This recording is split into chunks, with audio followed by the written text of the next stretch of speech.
Hello guys, कैसे हो आप सब। आई होप कि अच्छे होगे। आप लोग मेंस की तैयारी भी कर रहे होगे और सब बढ़िया चल रहा होगा। तो आज मैं ये वीडियो बना रहा हूँ। आज 28 तारीख है एंड इस बीच थोड़ा टाइम नहीं मिला, इसलिए बहुत ज़्यादा वीडियो नहीं बना सका या बहुत ज़्यादा इंटरेक्शन नहीं हुआ मेरा। बट अभी मैं फिर से वापस अपने ट्रैक पे लौट चुका हूँ, तो धीरे धीरे चीज़ें सही होंगी।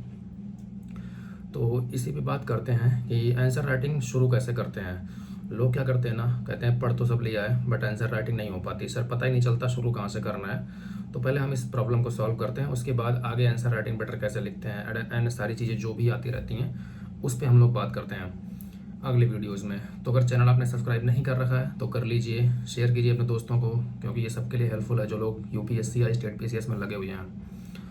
तो देखिए, जब हम शुरू करते हैं आंसर राइटिंग ना तो मोस्टली यही चैलेंज आता है कि कहाँ से शुरू करें, क्या लिखें, इसमें समझ में नहीं आता, सब पढ़ा होता है। तो ध्यान रखना है शुरू कैसे करना है। जब आप क्वेश्चन पढ़ते हो ना तो उसमें कुछ कीवर्ड्स होते हैं उन कीवर्ड को आप डिफाइन करो। अगर कुछ भी नहीं आता ना, सोचो मुझे इस कीवर्ड को डिफाइन करना है। जो भी टॉपिक है, या फॉर एग्जांपल आप सोसाइटी से क्वेश्चन लिख रहे हो तो उसमें जो भी टर्म आ रहा है या जो भी कॉन्टेक्स्ट आ रहा है, फॉर एग्जांपल अगर कोई क्वेश्चन ऐसा आ रहा है भारतीय समाज की विशेषताएं, तो विशेषताओं में कौन सा कीवर्ड आपको तुरंत याद आता है? विविधता में एकता, आप यहीं से शुरू कर सकते हो। या जो कॉन्टेक्स्ट है क्वेश्चन का आप उसको उठा सकते हो। पॉलिटी का है, पार्टिकल लिख के शुरू कर सकते हो जिससे जुड़ा हुआ क्वेश्चन है। इकोनॉमी का है, आप डेटा दे सकते, डेटा देकर शुरू कर सकते हो।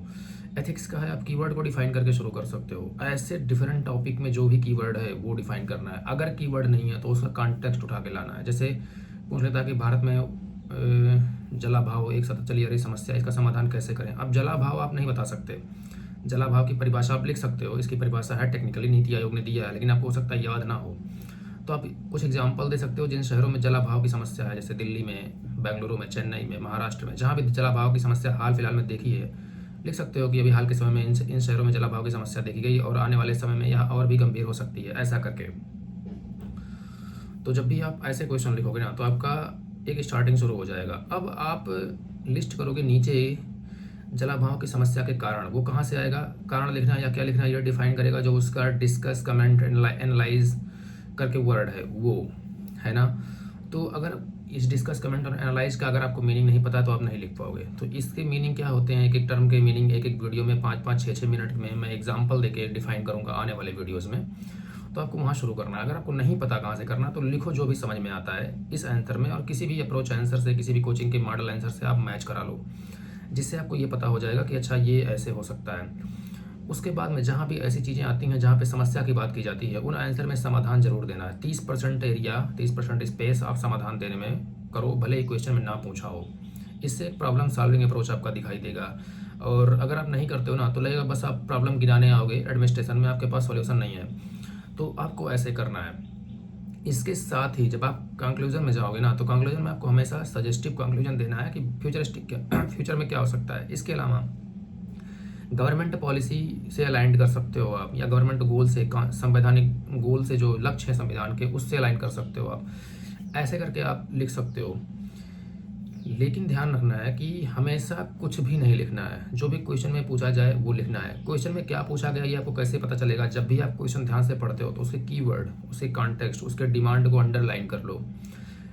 जब भी आंसर लिखते हो 2 से 3 बार क्वेश्चन बीच में देखो। एक बार इंट्रो लिख के लिखने के बाद देखो, एक बार मेन बॉडी लिखने के बाद देखो, एक बार कंक्लूजन लिखने से पहले देखो, क्योंकि हो सकता है कुछ छूट गया हो तो आप लिख लोगे कंक्लूजन लिखने से पहले। लेकिन अगर कंक्लूजन लिख दिया तो आप नहीं लिख सकते। जो 10 नंबर के क्वेश्चन है उसमें कम से कम 10 से 12 पॉइंट्स लिखने हैं विथ एग्जाम्पल। अगर 10 पॉइंट लिख रहे हो तो 8 में एग्जाम्पल होने चाहिए, 7 में एग्जाम्पल होने चाहिए। जो 15 नंबर के क्वेश्चन हैं उसमें 15 पॉइंट मिनिमम होने चाहिए। मैंने तो 20-22 तक भी पहुंचाया है 2023 के मेंस में विथ एग्जाम्पल। तो मेरे पास एग्जाम्पल्स की सब लिस्ट है, मैं धीरे धीरे चैनल पर डालूंगा। स्कैन होने के लिए मैं भी घर गया था तो सारा हिंदी का जो भी मेरे पास था पीडीएफ, क्योंकि हिंदी का जो भी नोट मेरे पास था, क्योंकि मैं स्कैन नहीं कर पा रहा था, मेरे पास टाइम नहीं था, तो मैं वो घर छोड़ आया हूँ। जैसे मेरा भाई फ्री होगा वो स्कैन करके भेजेगा, मैं चैनल पे डाल दूंगा। जैसे अभी मैंने ज्योग्राफी का डाला है थोड़ी देर पहले चैनल पे। तो ऐसे धीरे धीरे करके स्कैन होगा और आपको मिल जाया करेगा। तो आपको यही ध्यान देना है कि जब भी आंसर लिखते हो कुछ भी समझ में नहीं आता है तो उसके कीवर्ड को डिफाइन करना है, उसकी जो एग्जैक्ट डिमांड है वो लिखना है। कोशिश करो ना कि आप एब्स्ट्रैक्ट लाइन वाले क्वेश्चन मत लिखो, है ना। जैसे भारत में जलाभाव एक सतत चली आ रही समस्या है, चर्चा करें। इसमें आपको समझ में नहीं आएगा कि लिखना क्या है, जलाभाव पे क्या लिखना है, कारण प्रभाव क्या लिखना है, कुछ नहीं समझ में आ रहा। इन सारे क्वेश्चन को लिखने का तरीका मैं धीरे धीरे अगले वीडियोस में बता दूंगा। लेकिन इसके साथ ही जब आप अदर क्वेश्चंस लिखोगे, फॉर एग्जांपल कि सीधे सीधे 1857 के विद्रोह के कारण एवं प्रभाव बताएं, कर्जन की नीतियों के दूरगामी प्रभाव क्या पड़े, 1935 के अधिनियम के आलोचनात्मक परीक्षण करें, ऐसे क्वेश्चन में उसने सीधे बोल रखा है आपको करना क्या, आपको समझ में आता है। तो जब आप बिगिनर हो, आप आंसर राइटिंग शुरू कर रहे हो, तो ऐसे क्वेश्चन लिखो जिसमें सीधे सीधे उसने पूछा है कि क्या लिखना है। जैसे इसी तरह से यूपी पीसीएस के क्वेश्चन आते हैं, मोस्टली सीधे सीधे पूछा होता है कि क्या लिखना है। यूपीएससी के मिनिमम 30 से 40% क्वेश्चन तो ऐसे होते ही हैं कि जिनमें पूछा होता है कि आपको लिखना क्या है सीधे सीधे। तो आप ऐसे क्वेश्चन को स्टार्टिंग में टारगेट करो, धीरे धीरे हाई लेवल के क्वेश्चन लिखते जाओ, और वो हाई लेवल के क्वेश्चन कैसे लिखने हैं धीरे धीरे मैं वीडियोस बना के अपलोड करता जाऊंगा, जिससे आप बेटर लिख पाओगे, है ना। तो ये हो गया आंसर राइटिंग की स्टार्टिंग कैसे करनी है, सिंपल क्वेश्चन से करनी है, ये तरीका है करने का। बाकी अब context, content, conclusion, intro, language, presentation, इन सब पर आगे वीडियोज आते जाएंगे।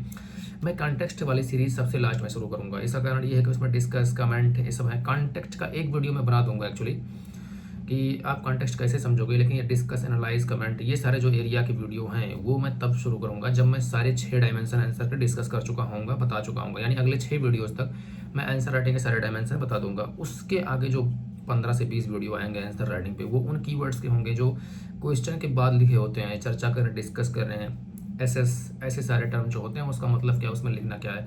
तो ये आने वाले टाइम में धीरे धीरे करके आएगा।